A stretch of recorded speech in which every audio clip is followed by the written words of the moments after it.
God's purpose for their lives alone by themselves. Are you still with me? Yes. That is why, to understand the value of such, like relational discipleship, this would help us bring meaningful item in our lives to draw something that has never been taught. Makita natin, meron pa pala akong ibubuga. Because each one of us can minister to each other the way God wants it through discipleship. Savior. Gusto ko pong balikan yung pinag-pray ni Pastor Manny kanina about those people who have been hurt, who have been offended. You are brave enough to raise your hand, but I'd like to challenge you all the more. Can you also please come here in front? Pwede po ba yung mga nagtaas na kami kanina na this is not to expose you or to embarrass you. But I believe God's Spirit is here with us, listening to Pastor Manny. I can feel the heart of God. I feel the heart of God, Pastor Manny, for some of us who are here na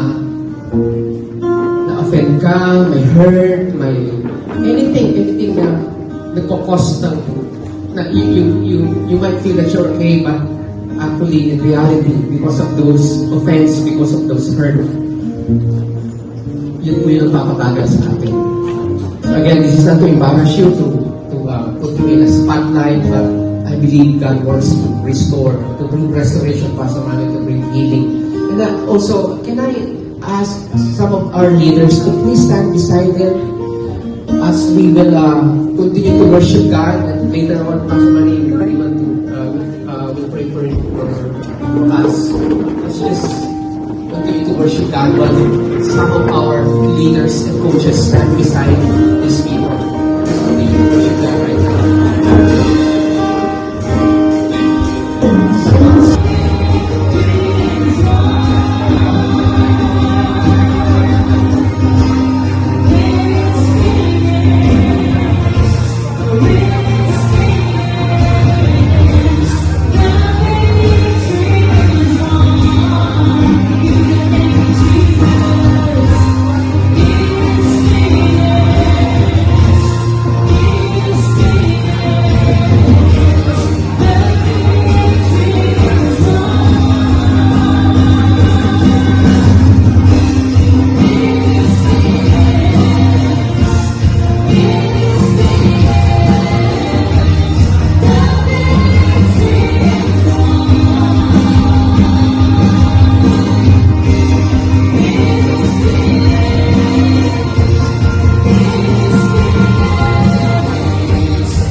Salamat, Panginoon.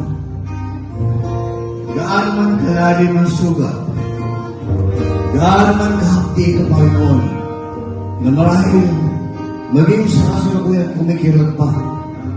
Pero Lord, nagpasa na kami na manatili and to stay connected to you. Lord, thank you for the healing of our wounds. Thank you for uprooting the deep-seated bitterness in our hearts. Thank you for the restoration of our soul. Lord, thank you that you are so compassionate that you have loved us so much that you don't just give up on us. Lord, thank you today. We humbly surrender ourselves to you. Salamat, Panginoon, na hindi mo kami sinubuan. Subalit patuloy mo aming inabot sa kabila ng aming pagiging matigas.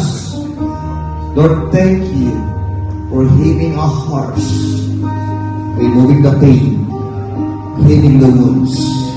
Salamat, Panginoon, for your loving embrace toward each one of us, Lord. Panginoon, mula ngayon, we will move on, move forward, continue to serve your purpose in our lives. Thank you for what you have done in the cross. Because of that, today we can experience Christ's resurrection power. We are free indeed. In Jesus' name. Amen.